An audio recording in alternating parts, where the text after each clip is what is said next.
Hi everyone, I am Sudeep. In the previous videos, we explored creating, deleting and reading operations in MongoDB using various commands. In addition to these operations, it's essential to know how to update the documents within the collection. Let's take a look at the commands provided by the MongoDB for this purpose. There are three commands provided by the MongoDB to update the document within the collection. Update 1, update many and update. First command, update 1 command. It should be used whenever a single document has to be updated in the collection. Usage db.collection.update1 and it takes three parameters like condition, updates and option. Collection is the name of the collection.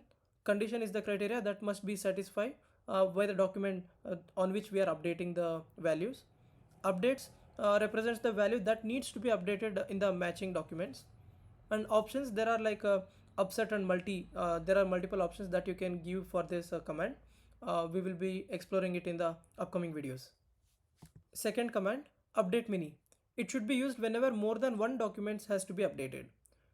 Usage db.collection.update many. It takes three param, condition, updates and option. Third command, that is update command. It can be used as an alternative for update 1 and update many command. It works as update 1. Usage db.collection.update and it again takes the three parameters like condition, updates and option. That's all for the video. Thanks for watching. Don't forget to like the video and subscribe to my channel.